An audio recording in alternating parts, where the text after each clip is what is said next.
தமிழடியான் சொந்தங்கள் அனைவருக்கும் வணக்கம். நல்லூர் பிரதேச சபையின் பிரதேச ஒருங்கிணைப்பு குழு கூட்டம் இன்றைக்கு நடந்தது. டாக்டர் அர்ச்சுனா ராமநாதன் அவர்கள் அதில் கலந்து கொண்டவர்.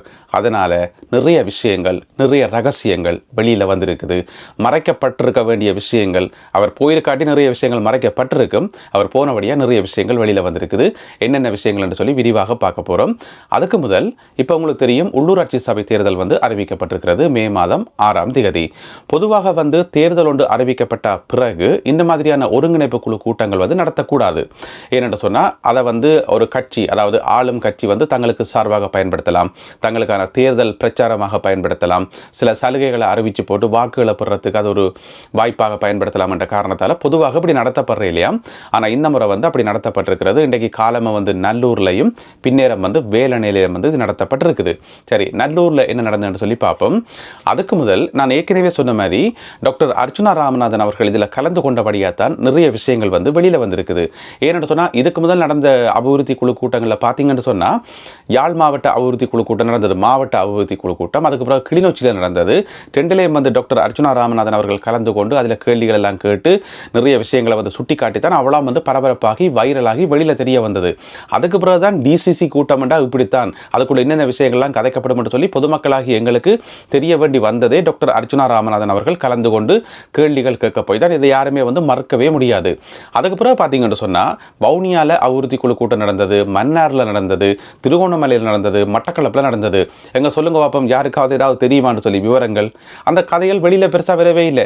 பத்திரிகைகளையும் ஊடகங்களையும் அந்த செய்தி என்னென்று சொன்னால், இந்த மாதிரி இன்னாருடைய தலைமையில் நடந்தது, முக்கியமான பல விடயங்கள் கலந்துரையாடப்பட்டன, நன்றி வணக்கம், அவ்வளோதான் சொல்லப்பட்டதே தவிர வேறு எந்த விதமான விவரங்களும் வெளியில் வரையில்லை என்று சொன்னால், அந்தந்த கூட்டங்களுக்கு டாக்டர் அர்ச்சுனா ராமநாதன் அவர்கள் கலந்து கொள்ளல. சரி, இன்றைக்கு நல்லூர் பிரதேச சபையினுடைய பிரதேச ஒருங்கிணைப்பு குழு கூட்டத்தில் அவர் கலந்து கொண்டு நிறைய விஷயங்களை வெளியில் கொண்டு வந்திருக்கார். அதெல்லாத்தையும் கூட்டி கழிச்சு பார்க்கக்குள்ள ஒரே ஒரு விஷயம் தான் விளங்குது. என்னன்னு சொன்னால், அரசாங்கம் தன்னுடைய ஈகோவை விட்டுட்டு, நான் ஒரு அரசாங்கம், என்னால் எல்லாத்தையும் செய்ய முடியும் என்று சொல்லி அந்த நினைப்பை விட்டுட்டு, தயவு செய்து புலம்பெயர் மக்களுடைய ஒத்துழைப்பை எடுக்கணும். புலம்பெயர் மக்களை நிம்மதியாக சுதந்திரமாக நாட்டுக்குள்ளே வர விட்டு அவர்கள் முதலீடு செய்கிறதுக்கான ஏற்பாடுகளை செய்து கொடுக்கணும். அதை சுருக்கமாக சொல்ல போனால், அந்த பயங்கரவாத தடைச்சட்டம் எல்லாம் நீக்கி எல்லா விதமான அச்சமில்லாத ஒரு சூழ்நிலையை உருவாக்க வேண்டிய கடப்பாடு அரசாங்கத்துக்கு அவசரமாக வந்திருக்கிறது. ஆனால் அதை அரசாங்கம் புரிஞ்சு கொள்ளுதா இல்லையான்னு சொல்லி எங்களுக்கு தெரியல. ஏனென்று சொன்னால், நல்லூர் பிரதேச சபையில் இருக்கிற இடங்களை மட்டுமில்லாமல் வடமாகாணத்தையே அபிவிருத்தி செய்கிறதுக்கு அரசாங்கத்திட்ட காசு இல்லை. உண்மையில காசு இல்லை, அரசாங்கத்திட்ட காசே இல்லை. ஆனால் அதை மூடி மறைச்சு கொண்டு அரசாங்கம் பொய்யான வாக்குறுதிகளை கொடுத்து கொண்டு இருக்கணும். நாங்கள் அந்த திட்டத்தை செய்வோம், இந்த திட்டத்தை செய்வோம், அப்படி செய்ய போகிறோம், இப்படி செய்ய போகிறோம் சொல்லி கொண்டிருக்கிறோமே தவிர அரசாங்கத்திட்ட உண்மையில காசு இல்லை. இன்றைக்கு டாக்டர் அர்ச்சுனா ராமநாதன் அவர்கள் அந்த கூட்டத்தில் கலந்து கொண்டு அந்த உண்மையை அப்படியே போட்டு உடைச்சிட்டார், உங்கள்கிட்ட காசு இல்லை என்று சொல்லி. ஏன்னு சொன்னால், வடமாகாணத்துக்கு என்று சொல்லி ஒதுக்கப்பட்ட மொத்த நிதி 5000 மில்லியன் 5 மாவட்டங்களுக்கும். எனவே அதை 5 மாவட்டங்களுக்கும் பிரிச்சா ஒவ்வொரு மாவட்டத்துக்கும் 1000 மில்லியன் வரும். இந்த 1000 மில்லியனை வச்சுக்கொண்டு என்னத்தை அபிவிருத்தி செய்ய முடியும்? நல்லூர் பிரதேச சபையில் இருக்கக்கூடிய கிராமங்கள், அங்கே இருக்கக்கூடிய ரோட்டுகள், அங்கே இருக்கக்கூடிய எல்லா அபிவிருத்தி திட்டங்களுக்குமே பல்லாயிரக்கணக்கான மில்லியன்கள் தேவைப்படுமாம். பல்லாயிரக்கணக்கான மில்லியன்கள். அப்படி இருக்கும்போது ஒட்டுமொத்த யாழ் மாவட்டத்துக்கும் 1000 மில்லியனை ஒதுக்கி போட்டு அதை வச்சு என்னதான் செய்கிறது?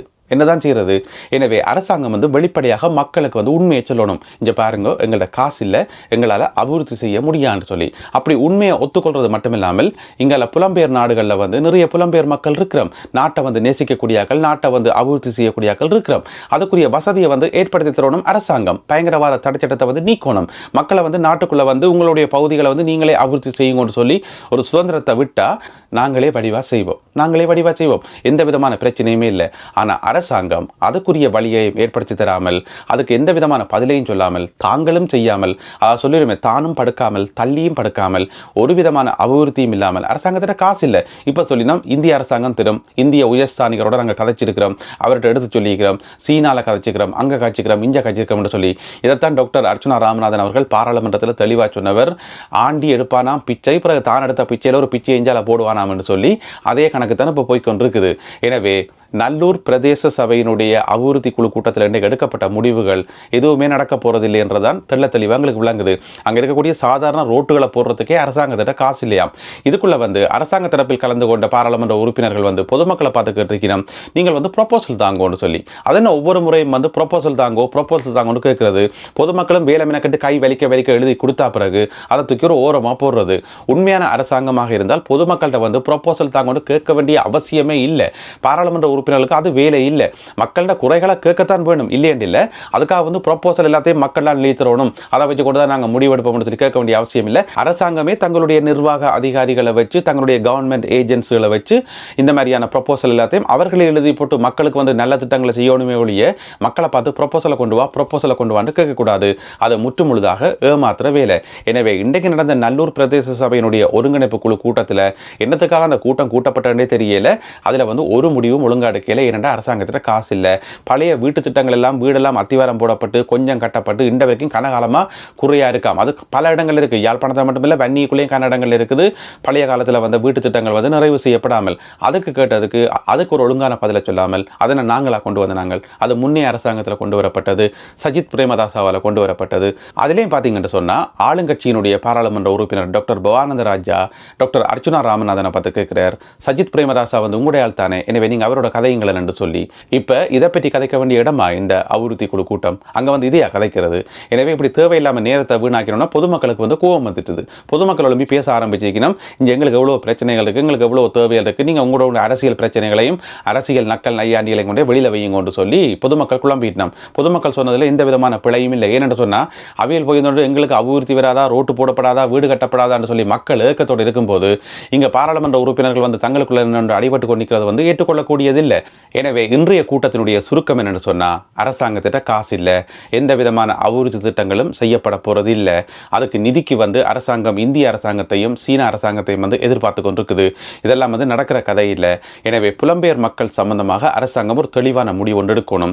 புலம்பெயர் மக்கள் எந்த விதமான அச்சமும் இல்லாமல், பய உணர்வும் இல்லாமல் நிம்மதியாக சுதந்திரமாக நாட்டுக்கு போய் அங்கே எங்களுடைய பிரதேசங்களில் நடக்கிற அபிவிருத்தி திட்டங்களை நாங்கள் பங்கெடுக்கணும்.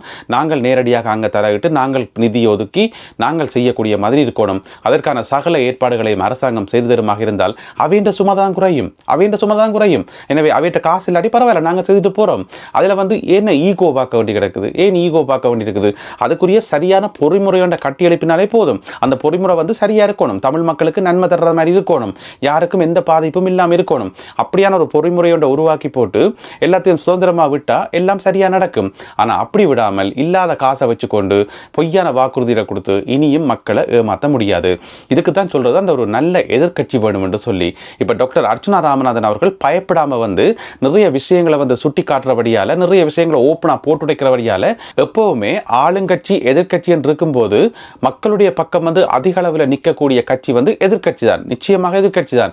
ஏன்னா ஆளுங்கட்சி மக்களை விட்டு தள்ளித்தான் நிற்பினோம், தாங்கள் செய்கிற பிள்ளைகளை மூடி மறைப்பினம், இல்லாத பொல்லாத வாக்குறுதிகளை கொடுப்பினம், இப்படித்தான் போய்கொண்டிருக்கும். இது எல்லா நாடுகளுக்கும் பொருந்தும்.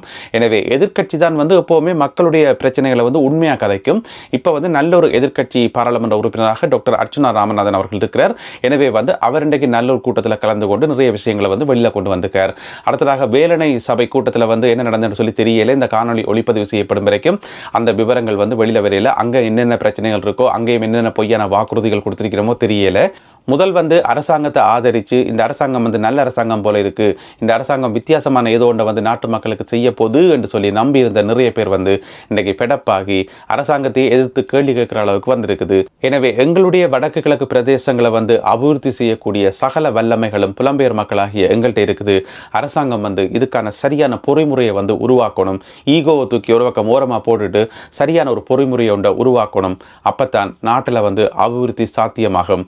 அப்படி இல்லாமல் இப்படியே இதே வழியில் போனால், சீனாவையும் இந்தியாவையும் நம்பி இருந்தால் அரசாங்கத்தினுடைய செல்வாக்கு மேலும் குறைஞ்சொண்டு போகும் என்பதில் எந்த விதமான ஐயமும் இல்லை.